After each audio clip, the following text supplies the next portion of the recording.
féliciter également pour l'organisation réussie de cette conférence et de nous avoir invités. Avant de poursuivre, je voudrais faire ressortir tout de suite que finalement le Maroc est devenu la capitale des conférences. Moi, je suis là depuis... C'est ma 3e conférence. J'étais là pour la conférence sur les démobiliser, les désarmer et les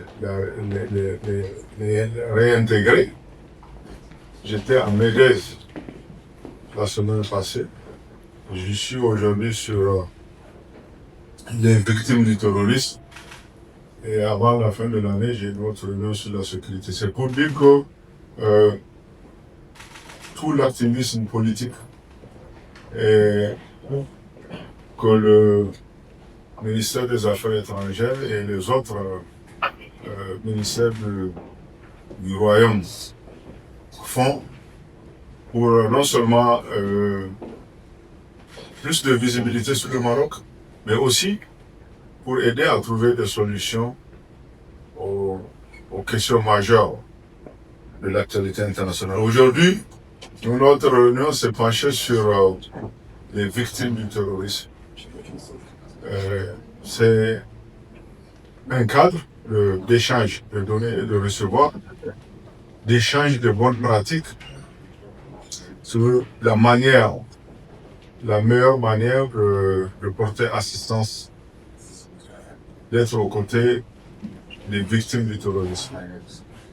Les victimes, ce sont les populations déplacées. Les victimes du terrorisme, ce sont les populations aussi qui sont restées. Les victimes du terrorisme, c'est aussi, il ne faut pas l'oublier, notre jeunesse qui s'est fait enrôler par les bandes terroristes, soit par peur de représailles, soit par manque de perspective. L'un dans l'autre, nous considérons que notre jeunesse, qui est une frange importante de notre population, l'avenir de notre continent, est victime et que c'est de notre devoir de lui porter assistance. Donc là, c'est l'objet de la réunion. Dans les différentes déclarations, moi j'ai surtout fait ressortir que avant d'être aux côtés des terroristes, avant d'être aux côtés des victimes du terrorisme, qu'est-ce que la communauté internationale a fait pour empêcher que ce terrorisme se développe? Qu'est-ce que la communauté internationale a fait une fois que ce terrorisme est installé? Qu'est-ce que la communauté internationale a fait pour le combattre? Parce que comme on dit, il faut traiter le mal à sa source. La source des victimes du terrorisme, c'est le terrorisme. Au lieu d'attendre au bout de la chaîne, c'est peut-être pas d'attendre au bout de la chaîne pour porter assistance aux victimes, ce serait mieux d'empêcher qu'il y ait des victimes. Et puisque ces victimes sont là, essayons de les traiter, conjuguons nos efforts pour les assister et conjuguons nos efforts aussi pour combattre le terrorisme et empêcher qu'il y ait de nouveaux déplacés, qu'il y ait de nouvelles victimes du terrorisme. Donc chaque pays est venu avec, enfin les pays qui sont touchés par ce fléau sont venus avec leur vécu qu'ils vont partager et essayer de mutualiser les expériences pour trouver des solutions africaines. Nous savons aussi, il ne faut pas le perdre de vue, que ces victimes de terrorisme sont souvent exploitées, les scènes sont souvent amplifiées par les chaînes occidentales qui les passent en boucle pour montrer l'incapacité de nos dirigeants à assurer le bien-être de nos populations avec le terrorisme que eux-mêmes sponsorisent pour pour mettre nos pays sous assistance humanitaire et à la limite justifier une intervention militaire. Nous sommes très avertis, nous sommes très vigilants, nous acceptons qu'on parle d'assistance aux victimes, mais dans le respect strict de la souveraineté de nos États. J'ai dit ça parce que chez moi, nous avons pris la main dans le sac. Les ONG qui font autre chose que l'humanitaire. Et ces ONG, elles se reconnaîtront parce qu'on les a mises dehors.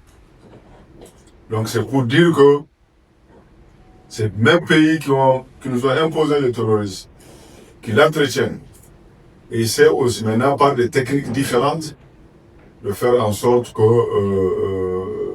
qu'ils arrivent à leur fin. Ça c'est concernant la rencontre qui se poursuit d'ailleurs. Donc à moi de cette rencontre, j'ai eu un entretien avec mon frère Nasser. Nous avons parlé de la coopération bilatérale qui est une coopération très fructueuse, une coopération basée sur des principes de partenariat équitable, de respect. Nous connaissons tous le sentiment, la position du Maroc par rapport à ce que vivent nos pays. Comme je l'ai dit, c'est l'un des rares pays qui fait exception, parmi les pays africains, qui nous a tendu la main, qui nous a aidés dans des moments difficiles et qui continue à le faire. Donc, nous avons passé en revue notre coopération bilatérale. Nous avons réfléchi aux moyens de la revitaliser, de la redynamiser encore davantage. Nous avons signé également un accord de coopération entre les deux ministères. Cet accord vise à aider le Niger, à soutenir le Niger, à soutenir l'école, l'Institut de relations diplomatiques et stratégiques du Niger, qui ouvrira bientôt ses portes. Donc cet accord vise à nous permettre, nous offre un cadre pour une coopération entre les deux instituts, celui du Maroc et celui du Niger. Il nous permettra de nous inspirer de l'expérience marocaine en formation, en renforcement de capacité du corps, non seulement des cadres diplomatiques, mais des cadres des autres départements ministériels qui, au sein de leur département, sont impliqués dans des négociations, dans des matières qui traditionnellement sont du ressort des affaires étrangères.